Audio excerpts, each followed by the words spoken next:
एक खास मौका जब ये भी कर सकते हैं आदरणीय प्रधानमंत्री से अपने मन की बात।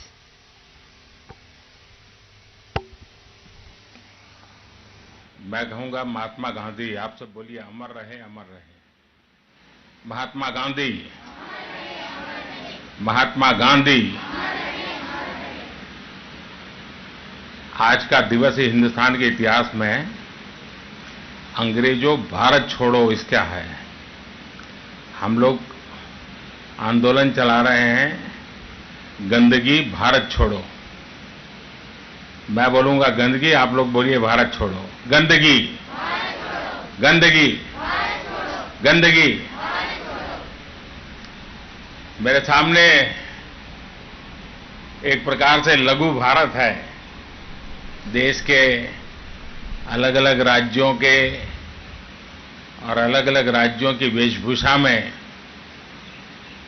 आप सभी बच्चों के साथ में बात करके आज पूरे हिंदुस्तान के साथ बात कर रहा हूं। आप सभी मास्क पहन करके आए हैं और अपने दोस्तों के साथ 2 गज की दूरी भी बना करके बैठे हैं, चलते हैं। आप सब नियमों का जिस तरह से पालन कर रहे हैं वो देख करके सचमुच में मन को बहुत आनंद हो रहा है। कोरोना से इस तरह लड़ाई, मैं समझता हूं कि इस लड़ाई लड़ने की यही हथियार है और आपने उसको बहुत ही अच्छे तरीके से अपने साथ जोड़ा है। हमें बाहर भी निकलना है, अपनी गतिविधि भी करनी है और कोरोना से बचना भी है और इसके लिए मास्क पहनना, 2 गज की दूरी बनाए रखना और कहीं पर भी जहां मर्जी पड़े स्पीड करना, थूकने से हमने बचना है, वरना लोगों को आदत होती है। अच्छा, ये बताइए कि आप सभी ने राष्ट्रीय स्वच्छता केंद्र अंदर से देखा क्या? हैं? जरा जोर से बोलिए ना। देखा? अच्छा, ये केंद्र कैसा लगा आपको? हाँ, बताइए। नमस्कार सर, मेरा नाम अनन्या सिंह है। मैं उत्तर प्रदेश से हूँ। मैं कक्षा 9वीं में पढ़ती हूँ। मुझे ये क्रेन सबसे अच्छा लगा इसलिए क्योंकि मुझे सबसे अच्छा हॉल 1 लगा क्योंकि इसका जो थिएटर है वो 360 डिग्री घूमता है और इसमें जो हमें मूवी दिखाई गई मुझे उससे सीखने को बहुत कुछ मिला और मज़ा भी बहुत आया। कोई भी यहाँ आएगा तो उसको जरूर एक नया अनुभव होगा, आपको भी अच्छा लगा। लेकिन मुझे खुशी हुई कि आपने टेक्नोलॉजी का कमाल भी देख लिया। अब आप बताइए,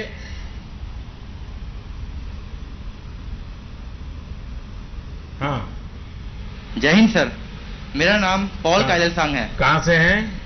सर मैं मणिपुर से 10वीं कक्षा का छात्र हूँ। मुझे वीडियो गेम्स खेलना बहुत पसंद है। अच्छा। इसलिए मुझे स्वच्छता गेम्स खेलने में सबसे ज्यादा मजा आया। तो आप वैसे समय कितना लगा देते हैं वीडियो गेम में? तो मैं वीडियो गेम्स खेलने में मजा जो आता है इसलिए। तो घर के सब लोग नाराज हो जाते होंगे आपसे? हो जाते हैं कभी कभी। देखिए, आप मणिपुर से हैं और नॉर्थ ईस्ट, हम सबको बहुत कुछ सीखने जैसा है नॉर्थ ईस्ट से। साफ सफाई पर नॉर्थ ईस्ट में इतना बल दिया जाता है और एक प्रकार से वहां के व्यक्ति के जीवन में, समाज के जीवन में एक संस्कार है। और जब आप नॉर्थ ईस्ट से यहाँ आए हैं, वीडियो गेम्स के साथ आपने आनंद भी लिया, लेकिन उसमें कुछ न कुछ सीख भी है इन वीडियो गेम्स में। तो मैंने भी आज देखा, मेरे पास तो उतना समय नहीं होता है कि मैं खेलने के लिए बैठ जाऊं। बहुत धन्यवाद आपको। हाँ, और कौन है? हाँ, बताइए। नमस्कार सर, मेरा नाम अदीबा बिलाल है। मैं दिल्ली से कक्षा 7वीं की छात्रा हूँ। मैंने यहाँ स्वच्छता पे क्विज खेली जो मुझे बहुत पसंद आई। इसमें मैंने बहुत मज़े भी किए और फिर मैंने इसमें फुल मार्क्स तो हासिल भी किए हैं। तो कितना मार्क्स मिला? 100 आउट ऑफ 100। वाह, शाबाश। तो इसको कारण हो गया कि आपको अब मन करेगा, कोई भी क्विज कंपटीशन है तो आपको कभी डर नहीं लगेगा, हैं? आप जीत सकती हो। Yes sir. पक्का? हाँ। Yes sir. देखिए, सभी बच्चों ने ये क्विज कंपटीशन में ट्राई करना चाहिए। इससे हमारा सोचने का तरीका, जल्दी से सोचने का तरीका, इन सारी चीजों को हमें एक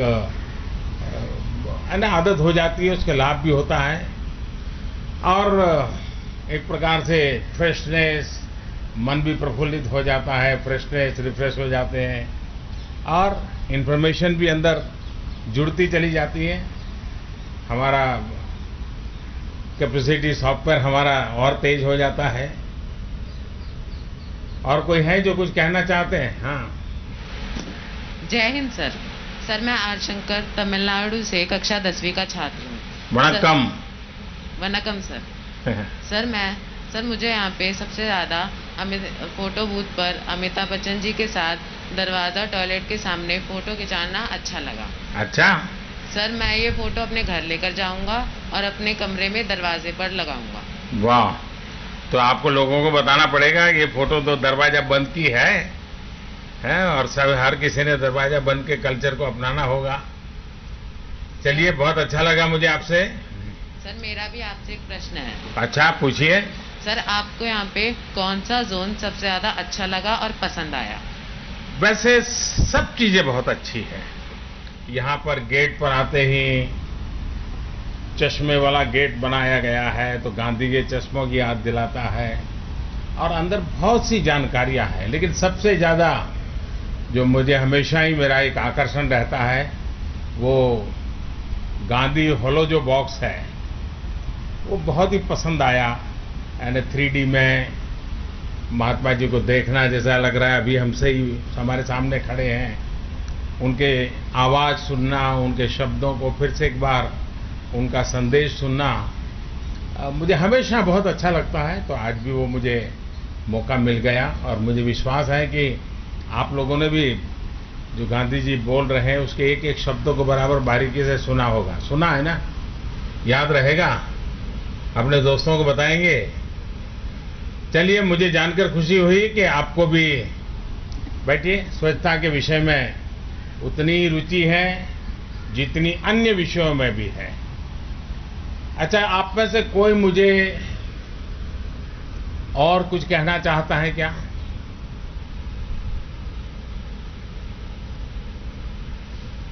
तो मैं अपनी बात करूं अब? हैं? कोई है कि? हाँ, बताइए। नमस्ते सर। नमस्ते। मेरा नाम मिडोना है। मैं गुजरात से कक्षा 8वीं की छात्रा हूँ। आपने हमें यहाँ बुलाया उसके लिए धन्यवाद और हमें आना बहुत अच्छा लगा। हमने यहाँ पे स्वच्छता केंद्र देखा और उसमें हमने स्वच्छता शपथ भी ली। तो आपके हिसाब से हम बच्चे इसमें मदद कैसे कर सकते हैं? आपने देखा होगा बाहर आते ही समय सारे बच्चे वानर सेना किस प्रकार से गांवों के अंदर सीटी बजा करके जो लोग नियम कानून तोड़ते थे उनको रोकते थे। आपने देखा होगा बाहर पेड़ पे सब बनाया हुआ है। तो ये जो वानर सेना है, यानी आप जैसे बच्चों की ताकत जो होती है वो बहुत बड़ी होती है। मुझे कई लोग ऐसा कह रहे थे जब ये स्वच्छता अभियान, अब तो वो एक प्रकार से स्वभाव बन गया है, लेकिन शुरुआत में थोड़ी क्यूरियोसिटी थी। तो लोग मुझे कहते थे कि हमारे बच्चे हमको परेशान करते हैं। बोले कहीं कोई चीज डाल दी तो घर में आकर के कह रहे दादू इसको ठीक करो, ये ठीक नहीं कर रहे हैं। और एक प्रकार से बच्चों ने इस मूवमेंट को बहुत चलाया। आप लोग बहुत कुछ कर सकते हैं। अब जैसे घर में कूड़ा कचरा है, इतनी आदत डालिए भाई, गीला कचरा एक बाजू, सूखा कचरा एक बाजू। आप अपने घर में, अपने अड़ोस पड़ोस में सिखा सकते हैं। प्लास्टिक उपयोग नहीं करना, कहीं थूकना नहीं। ये सारी चीजें ऐसी हैं जो सहज रूप से हम लोग कर सकते हैं और इसको भी स्वच्छता का आंदोलन हम बना सकते हैं। तो मुझे विश्वास है कि आप लोग जरूर इस स्वच्छता केंद्र का मैसेज हिंदुस्तान के हर कोने में पहुंचाएंगे और देश की जो वानर सेना है, ये हमारे जो बाल मित्र हैं, वे बाल मित्र बहुत बड़ा बदलाव स्वच्छता के क्षेत्र में खुद में से पूरे परिवार में ला सकते हैं। और इसलिए मेरा तो इस पूरे आंदोलन में अगर मेरी कोई सबसे बड़ी शक्ति है तो ये मेरे बाल मित्र हैं, आप जैसे बाल मित्र हैं, जिन्होंने इस आंदोलन को बहुत ताकत दी है, बहुत आगे बढ़ाया है। हर परिवार में बालकों ने जागरूकता के साथ इस काम को किया है। पिछले साल देश के सभी गांवों ने अपने आप को खुले में शौच मुक्त घोषित किया था।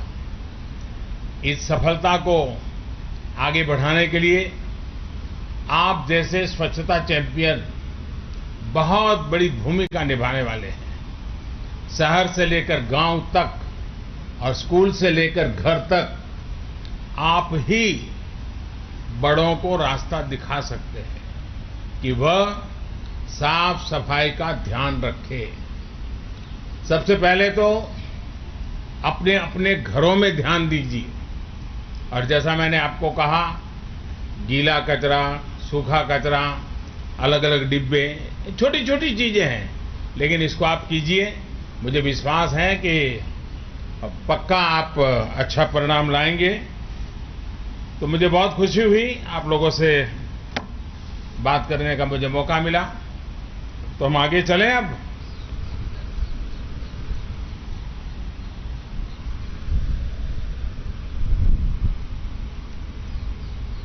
आप लोग कितने बजे यहां पहुंचे थे? कितना समय गया अंदर? बाहर निकलने का मन नहीं करता होगा, हैं? देखिए, आज का दिन बहुत ऐतिहासिक है। देश की आजादी में आज की तारीख यानी 8 अगस्त का बहुत बड़ा योगदान है।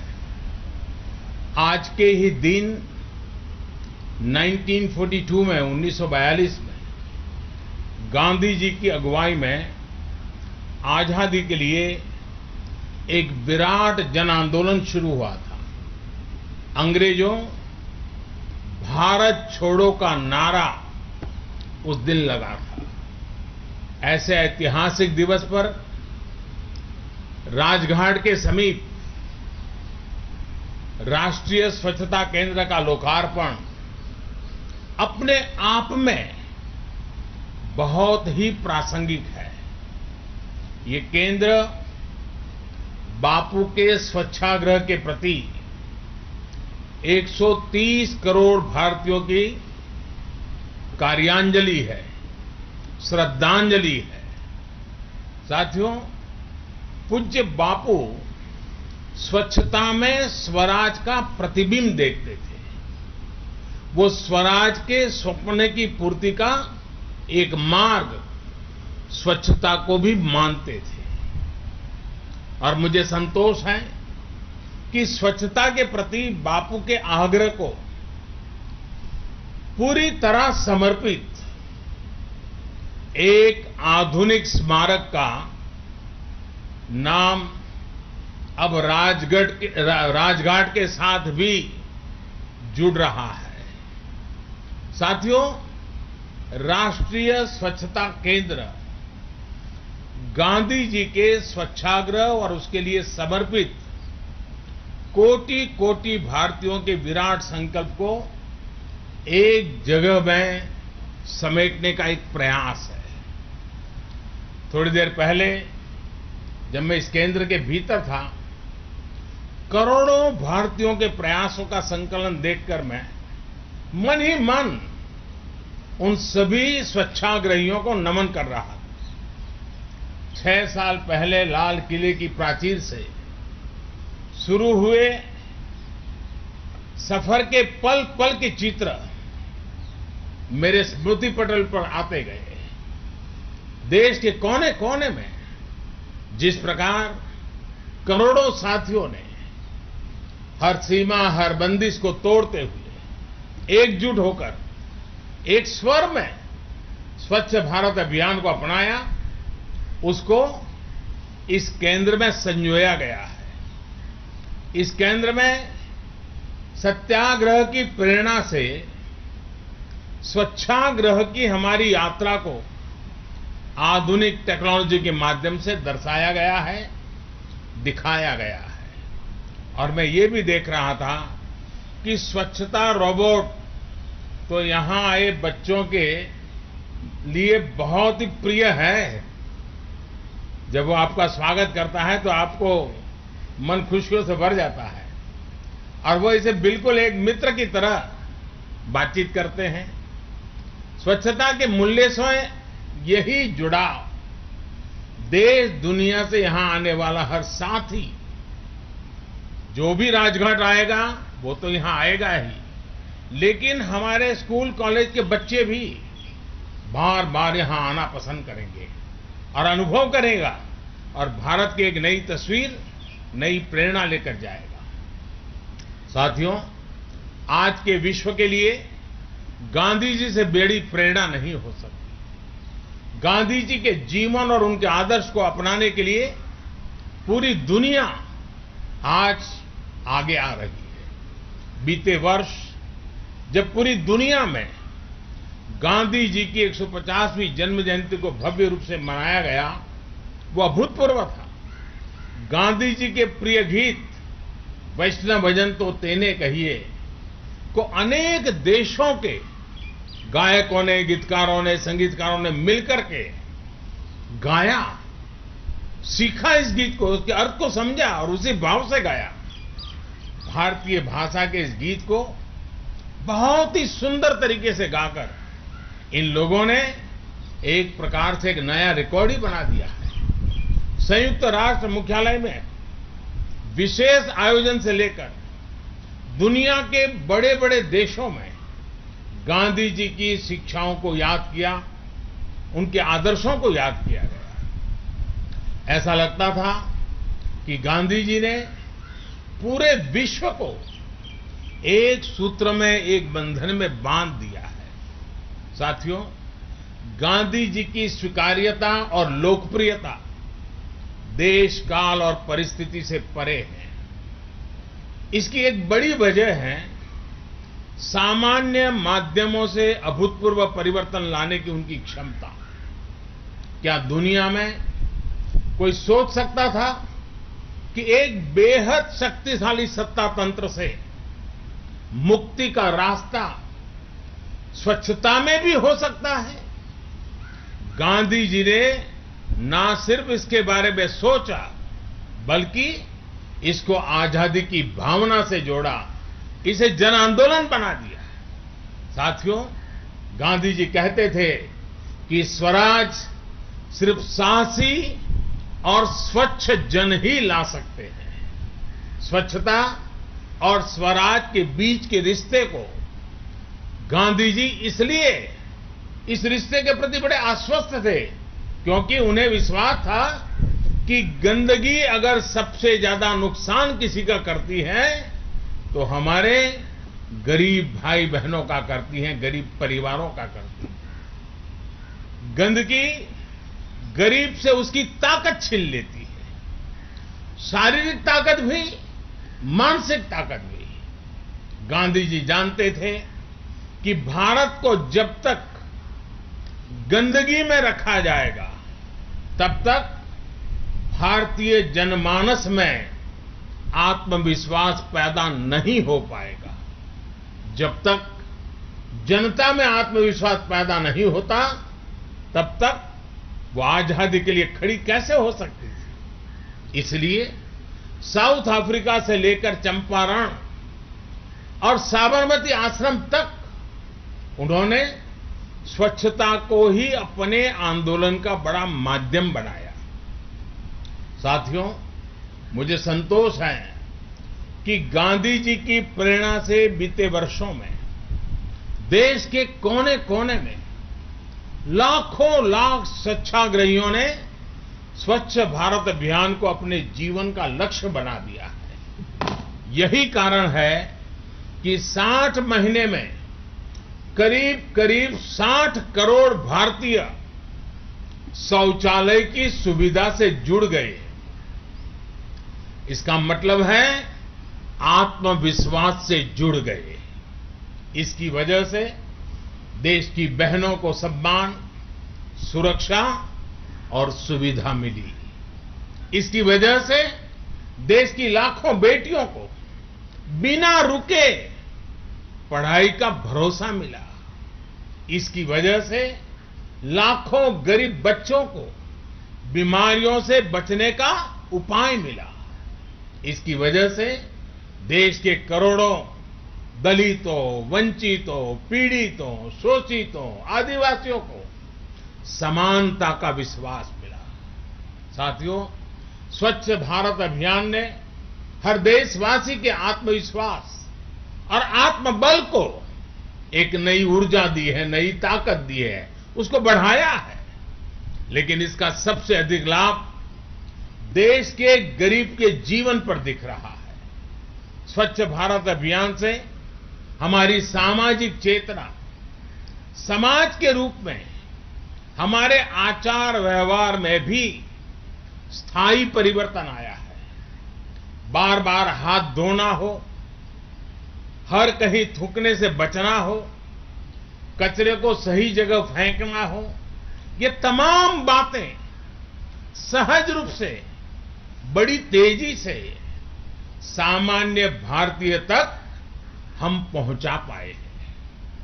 हर तरफ गंदगी देख पर भी सहजता से रहना, इस भावना से अब देश, वो जो एक प्रकार से इस प्रकार की गंदगी के बीच रहने की आदत बन गई थी, अब उसके प्रति गुस्सा और नफरत पैदा हो गई है। देश इससे बाहर आ रहा है। अब घर पर या सड़क पर गंदगी फैलाने वालों को कोई न कोई तो मिलेगा जो टोकता है, जो कहता है ये ठीक नहीं कर रहे हो। ये अच्छी बात है। और ये काम सबसे अच्छे तरीके से कौन करता है? मैंने पहले ही आपको बताया, आप जैसे मेरे बाल मित्र, हमारे देश के बच्चे, हमारे देश के किशोर, हमारे देश के युवा। साथियों, देश के बच्चे में पर्सनल और सोशल हाइजीन को लेकर जो चेतना पैदा हुई है, उसका बहुत बड़ा लाभ कोरोना के विरुद्ध लड़ाई में भी मिल रहा है। आप जरा कल्पना कीजिए, अगर कोरोना जैसी महामारी 2014 से पहले आती तो क्या स्थिति होती? शौचालय के अभाव में क्या हम संक्रमण की गति को कम करने से रोक पाते? क्या तब लॉकडाउन जैसी व्यवस्थाएं संभव हो पाती? जब भारत की 60% आबादी खुले में शौच के लिए मजबूर थी, स्वच्छाग्रह ने कोरोना के खिलाफ लड़ाई में हमें बहुत बड़ा सहारा दिया है, माध्यम दिया है। साथियों, स्वच्छता का अभियान एक सफर है जो निरंतर चलता रहेगा। ये कोई एक दिन का, एक साल का, एक समय का नहीं, ये जीवन पीढ़ी दर पीढ़ी करने वाला काम है। खुले में शौच से मुक्ति के बाद अब दायित्व और बढ़ गया है। देश को ओडीएफ के बाद अब ओडीएफ प्लस बनाने के लक्ष्य पर काम चल रहा है।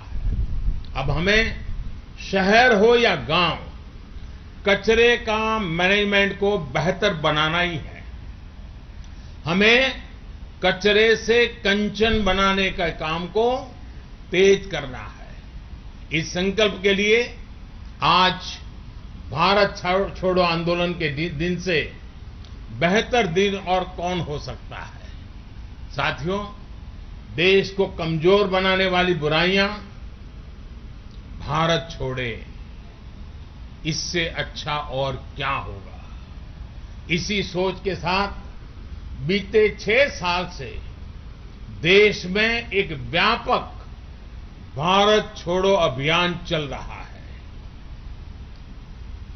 गरीबी भारत छोड़ो, खुले में शौच से मजबूरी भारत छोड़ो, पानी के दर भटकने की मजबूरी भारत छोड़ो, सिंगल यूज प्लास्टिक भारत छोड़ो, भेदभाव की प्रवृत्ति भारत छोड़ो, भ्रष्टाचार की कुरीति भारत छोड़ो, आतंक और हिंसा भारत छोड़ो। साथियों, भारत छोड़ो के ये सभी संकल्प स्वराज से सुराज की भावना के अनुरूप ही है। इसी कड़ी में आज हम सभी को गंदगी भारत छोड़ो का भी संकल्प दोहराना है। आइए आज से 15 अगस्त तक यानी स्वतंत्रता दिवस तक देश में एक सप्ताह लंबा अभियान चलाएं। स्वराज के सम्मान का सप्ताह यानी गंदगी भारत छोड़ो सप्ताह। मेरा हर जिले के जिम्मेदार अफसरों से आग्रह है, इस सप्ताह में अपने अपने जिलों के सभी गांवों में कम्युनिटी टॉयलेट्स बनाने पर, उनकी मरम्मत पर विशेष बल दे, उसको अभियान चलाएं। जहां दूसरे राज्यों से श्रमिक साथी रह रहे हैं, उन जगहों पर प्राथमिकता के आधार पर ये काम हो। इसी तरह गंदगी से कंपोस्ट बनाने का काम हो, गोबर धन हो, वाटर रिसाइकलिंग हो, सिंगल यूज प्लास्टिक से मुक्ति हो, इसके लिए हमें मिलकर के आगे बढ़ना है। साथियों, जैसे गंगा जी की निर्मलता को लेकर हमें उत्साहजनक परिणाम मिल रहे हैं, वैसे ही देश की दूसरी नदियों को भी हमें गंदगी से मुक्त करना है। यहां पास में ही यमुना जी है। यमुना जी को भी गंदे नालों से मुक्त करने का अभियान, उसको हमें तेज करना होगा। इसके लिए यमुना जी के आसपास बसे हर गांव, हर शहर में रहने वाले साथियों को उनका साथ, उनका सहयोग, ये बहुत जरूरी है। और हां, ये करते समय 2 गज की दूरी, मास्क है जरूरी, इस नियम को हमने भूलना नहीं है। कोरोना वायरस हमारे मुंह और नाक के रास्ते ही फैलता भी है और फलता फूलता भी है। ऐसे में मास्क, 2 गज की दूरी और सार्वजनिक स्थानों पर ना थूकने के नियम का सख्ती से पालन करना है। खुद को सुरक्षित रखते हुए इस व्यापक अभियान को हम सफल बनाएंगे, सब मिलकर के सफल बनाएंगे। इसी एक विश्वास के साथ एक बार फिर राष्ट्रीय स्वच्छता केंद्र के लिए मैं बहुत बहुत बधाई देता हूं। आप सब बच्चों को भी मैं अनेक अनेक शुभकामनाएं देता हूं और देशवासियों से विश्वास करता हूं कि स्वच्छता अभियान को न कभी रुकने देना है, न कभी उसमें ढीलापन आने देना है, न कभी उसमें उदासी आने देनी है। ये स्वच्छता का अभियान संस्कार बन जाए, जीवन की आदत बन जाए, व्यक्ति का, परिवार का, समाज का, गांव का, शहर का ये अपना एक जिम्मा बन जाए। उस मंत्र को लेकर के गंदगी भारत छोड़ो 8 अगस्त हमारे लिए प्रेरणा का एक केंद्र बने, इसी एक अपेक्षा के साथ आप सबको बहुत बहुत धन्यवाद, बहुत बहुत शुभकामनाएं।